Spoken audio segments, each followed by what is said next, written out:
I have had over 10 job interviews and gotten over 8 offers from those interviews. And so in today's video, I'm going to tell you how I maintain such a high offer to interview ratio and some things that you could do to improve your interview performance. I have a mechanical engineering degree from UCT, and most of these job interviews were for graduate programs. It may seem like I went to a lot of interviews, and yes, I did, but that is because I have a really awesome strategy that I use to connect with people and make sure that my applications go from application to interview. And if you want to know some of the steps that I take, I did make a video on some things that you could do during your job seeking. I will have the link for the video at the end of this video.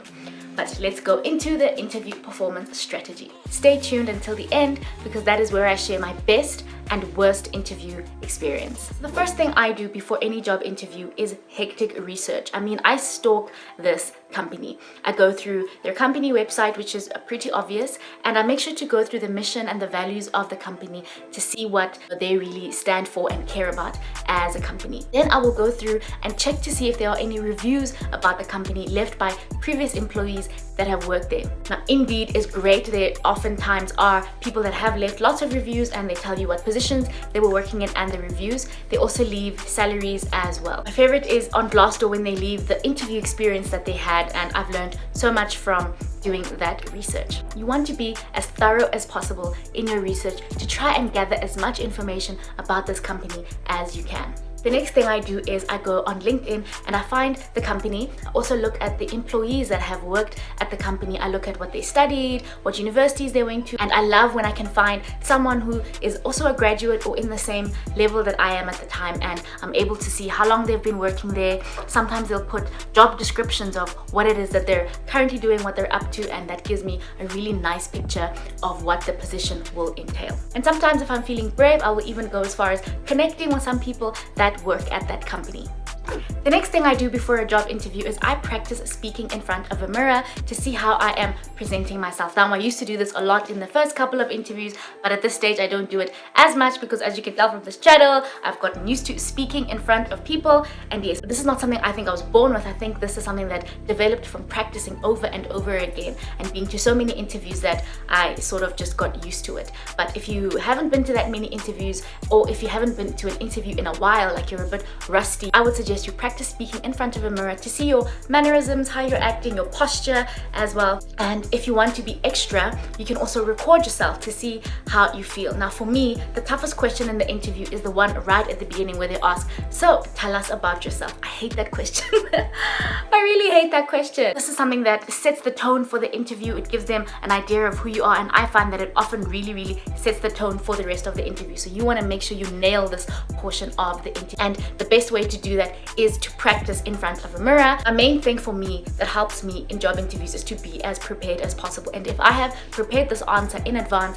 then by the time I get to the interview, I'm not really as nervous as I would be if I had to think of the answer on the spot. If you would like a video on exactly what to say when they ask you, "So tell us about yourself," in a job interview, leave me a comment and let me know. Yes, please make a video on what you should say when you introduce yourself at a job interview, and then I will make that video. The other thing I like to prepare before a job interview is practicing any gaps that I have or weaknesses that I feel that I might need to explain in an interview. We all have that one or two things that we feel like, this isn't that great. Maybe it's a gap in your CV of a time you weren't working, or for me at the time, I used to be so worried about my marks and my academic performance because in the beginning of my degree, I didn't do so great and I only improved right towards the end. So this is something that I like to prepare an answer to explain to them what it is that went wrong and how I improved and why they should still hire me, and why it's, I just like to have this answer prepared because it is the thing that I'm most worried about. But in fact, that question has never been asked of what happened in your first year or your second year. They've never even asked me the question, but I still like to be prepared and have that because that is my biggest insecurity. But knowing that I have a prepared answer that also explains it and twists it in a way that is positive but honest and favorable to me always makes me feel much more at ease. I get really nervous during a job interview. I'm a perfectionist. I want everything to go perfectly and smoothly, and the thing is, with a job interview, this is not something something that you can control. You have no idea what is gonna happen. You are meeting new people. It is terrifying, okay? I do really well in job interviews, but I'm always so nervous. So for me, the more prepared I am before the interview, the more likely I am to be a lot more confident and ready for the interview. Sometimes if I'm way too nervous for a job interview, maybe it's a really important company, I don't do the research too much in advance. I'll do it maybe the day before or 2 days before the interview, because that really helps to steady my nerves if I do it closer to the time of the interview. I don't know why that helps me, but that is what I do. I do that so that the few days leading up to the interview, I'm not thinking about it too much. I put it out of my head. So on the day of the interview, I like to be really early, but when I arrive really early to the interview, I won't actually go into the building. I'll stay outside, wait in my car, or just sit outside and wait. And while I'm waiting, I will then go back to their website, look again at their mission and values and just a few extra things that I can pick up. Now, this is gonna help me to come up with really good questions to ask them in the job interview. Then about 10 minutes before the interview, then I'll only then at that point go in. I think if you go in too early, like if you go in an hour before, you make everyone really nervous and uncomfortable because they're not ready for you yet. And so you're just gonna sit at the reception nervous, and everyone who walks past, you're like, you know, it's silly. So for me, I like to just go in about 10 minutes before the interview. Then I'll go actually inside the building. Then when I go inside, I will obviously go to the reception area or whatever the waiting area is, and I'll be really friendly to everyone I meet and introduce myself, tell them I'm here for the interview. They usually aren't yet ready for you and they tell you to have a seat. At that point, I like to ask if I can use the bathroom to make sure that I'm well presentable and still looking the way that I looked when I left the house, and it also helps to calm down the nerves if you go to the bathroom. So I always do that. After that, I will then go back to the reception area and sit and wait my turn. But at the whole time, I'm being really friendly and nice to everyone, greeting everybody, whether it's a cleaner, anybody. Just, well, I'm generally a friendly person, but I really believe that, you know, your demeanor, everybody's watching you, you know, you're possibly the new hire. You have to try to be friendly and courteous to everybody that you come across, because you don't know who's who. And just in life in general, it is a good thing to just be friendly to everybody and respectful of everybody, whether it's the CEO or the cleaner. That's just my philosophy in life, and that's just how I am. So at a job interview, it's no different, even though these are complete strangers and I don't know if I will be working there. Now, in the actual interview, I have found that what really makes a difference, and some of the feedback that I've gotten about my interviews, is how relaxed but confident I was at the same time. Now, in today's world, unfortunately in corporate, we really are judged on our confidence and how well we speak and present ourselves. If this is something that you don't naturally have, like I'm telling you, practice makes perfect. If you stand in front of a mirror and just practice the skill, you really will improve. I may seem, you know, so well spoken in these videos, but that really comes from a lot of practice that I've put in. The other thing with confidence is you don't want to be too confident. I think that because we get this advice that it's important to appear confident, some people may actually overdo it and be cocky. Now, in some industries, that could work well for you. Like if you're going for an investment banking interview, they really like the really strong, you know, almost cocky kind of personality, but generally that doesn't work very well. So you need to strike a really good balance. So for me, how it works out is that I try to be relaxed and calm, friendly and confident at the same time. So with confidence, you want to make sure that you don't speak too fast, which I tend to do sometimes, but you don't speak too slowly at the same time. So just learn to strike that balance. And if you're quite a slow speaker, try to maybe speak up just a little bit and, you know, project your voice. And yes, this goes a long way in being confident. The other thing with confidence in an interview is your posture. So I like to sit back in my seat and look really relaxed, you know, put my hands on the table, and then every now and then I will lean forward.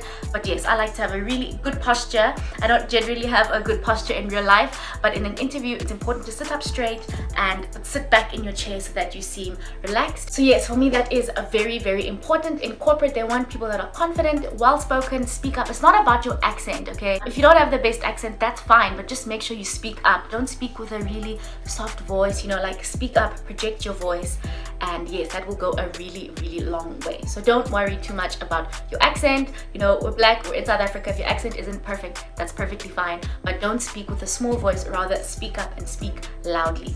Okay? I get really nervous during job interviews before and during the interview, but you want to make sure that you present yourself as calm, cool, collected, and you keep the nerves inside your head and you don't let them show no matter how nervous you are. You need to remember that as much as you are there for a job interview and you really want the job, they would also be lucky to have you. You studied hard and you've worked hard and you are an asset. So sometimes a little trick that I do is I try to think, I don't need this job, I don't want it that badly, just to decrease the importance of the job in my mind, so that I don't make the panel and the people on there like celebrities or like they're so important. They're just regular people and they would be just as lucky to have me add value and contribute to their team as I will be to be working there. Remember, if they're paying you for something, it means you have value, you are an asset, you are worthy. So a little trick I do is I don't envision people naked, as people say, to make me less nervous. I just think these are just regular people, they're not that important. If I'm too nervous, I'll just think, I don't even want this job, so it doesn't matter. And I'm telling you, the times where I didn't care as much, my performance was a lot better. When I cared too much, I had all the wrong answers, I was way too rigid to perform. Then another thing that I think makes a really big difference in why I've gotten so many job offers is I make sure to ask really good questions at the end of the interview. I will definitely be making a video on what questions to ask during a job interview, but I'll just give one example in this interview. A question that I love to ask the people on the panel, learn the names on the panel and maybe choose one person that you can ask them. So Mary, what do you love about working at this company? This is a great question because first of all, usually they'll light up, right? Because sometimes, you know, when you work at a company, you're drained, you're tired, you just have to go through this job interview, you have another candidate that you have to interview and you're like, oh, I hate this, you know. Trust me, they hate interviewing people as much as you hate going to the interview. So when I ask them this question, one, people love talking about themselves, so tick. Two, they get to reflect on what it is that they like about working at the company, and it sort of sparks a light in their eye. I've seen this happen so many times when I have asked this question, and it's a great question. It makes them remember and try to think of what they appreciate about the company, and it also gives you an insight into some of the cons of the company. So ask this question, but also watch my video that I will make on other really good questions to ask during a job interview. Now, over the years, I have learned that the recruitment process and the job interview really tells you a lot about the company that you're going to work for. So how they treat you during this time is usually a reflection of the company culture. So make sure to pay attention to what this company is like. And so as promised at the beginning of the video, I'm going to tell you about my best interview experience, and that was actually the best company I ever worked for, as well as the worst interview experience that I ever had. So my best interview was the interview that I had at SAB, and I did go on to work at that company. And this interview was really amazing. I was so nervous. This had been my dream company since I think in first year. I did vacation work at one of their factories and I fell in love with the company. And I never thought I would actually get a job interview there because I didn't have the typical marks requirement that they usually want. They usually really want like A students. And so I was so nervous, and I got the interview and I thought this is going to be tough because they want A students. But this turned out to be the most chilled interview I have ever had in my life. So there was the line manager and the HR person, just the two of them, and it was a really casual interview. More than anything, they spent most of the time at the interview telling me about the role, telling me about the job. They've been running the graduate program there for a very long time, and so they were telling me what it would be like. And yeah, it was just a relaxed interview, and it ended up being my best working experience because yes, the line manager was awesome in the interview and awesome as a line manager, and that was my best interview experience. Let me tell you about the worst job interview that I ever had. This was a manufacturing company, which I'm not gonna name because yeah, it was just so trash. So I get there and I was as prepared as I usually am, and they just were so off. Wait, let me back up. I first had an interview with an HR person, and that went amazing. I met the HR lady face to face. It was an amazing interview that I had with them. Then I had another interview with one of the engineers and the line manager for the job, which went great as well, just me and him, and the interview went well. Then I had to have a third interview with this company. It was just so many interviews, and I met with these two white European men, and they were just so off. Like from the beginning of the interview, they were so cold, it was so tense. I've just never been to such an interview where people just are not feeling you from the time you walk in, you know. So I'm like, is this because I'm black? Is this because I'm a woman? Because I haven't even said anything and you guys are just so unimpressed. So the interview went terribly. They asked me a ton of technical questions. It's like they just couldn't believe that this girl knows anything about engineering. And Let me tell you guys, when I go to job interviews, I don't dress up like this. I don't wear wigs, I don't wear makeup, I just go as plain as I am. So I don't know what it is, they just weren't feeling me. They asked me so many technical questions. They were like trying to catch me out. And then there was someone they also interviewed afterwards, and I waited for him to go in, and when he came out, I asked him how it went. And I think they asked me about 4 technical calculation questions. They asked him 1. So he got 1 technical question. I, as a black female, got 4. So, you know, that was just, the vibes were just so strange. I wasn't even surprised when I didn't get a job offer. But a friend of mine got a job at this company, and she left within, I think, 6 months, because she was like, it was such a terrible company. Their program was so unorganized. They basically didn't do much, and so she left the company. So they ended up doing me a favor by not giving me that job. So like I'm telling you guys, that the attitude and how the vibe is during the job interview is often a reflection of the company that you're going to go into. So I know we're all trying to get jobs and, you know, do the best that we can to make sure we get whatever job that we get, but don't ignore those red flags that you get during the recruitment and interview process. If you'd like to get as many interviews as I've gotten, then you can watch my video called How to Stand Out as a Job Seeker. And in that video, I will go through some things that you can do to make sure that you also land those interviews. And now you've watched this video, you can land those jobs. And yes, so enjoy that video, and thank you and have a great day.